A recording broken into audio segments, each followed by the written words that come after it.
एक गांव में एक अमीर जमींदार रहता था। वह जितना अमीर था उतना ही कंजूस भी।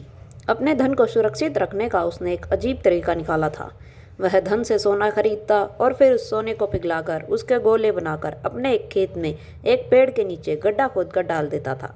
रोज खेत जाना और गड्ढे को खोदकर सोने के गोलों की गिनती करना उसकी दिनचर्या का हिस्सा था। इस तरह वह सुनिश्चित करता था कि उसका सोना सुरक्षित है। एक दिन एक चोर ने कंजूस आदमी को गड्ढे में से सोना निकालकर गिनते हुए देख लिया। वह छुपकर उसके जाने का इंतजार करने लगा।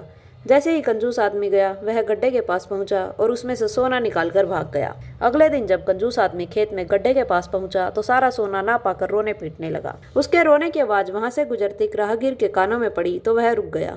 उसने कंजूस आदमी से रोने का कारण पूछा तो कंजूस आदमी बोला, मैं लूट गया, बर्बाद हो गया, कोई मेरा सारा सोना लेकर भाग गया, अब मैं क्या करूंगा?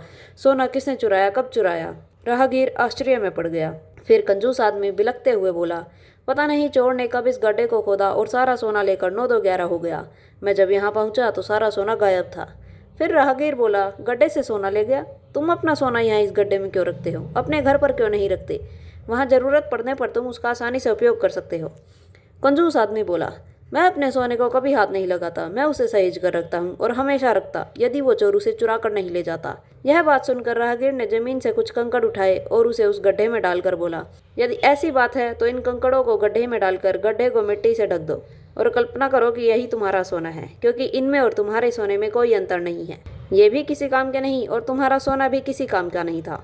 उस सोने का तुमने कभी कोई उपयोग ही नहीं किया, न ही करने वाले थे। उसका होना ना होना बराबर था।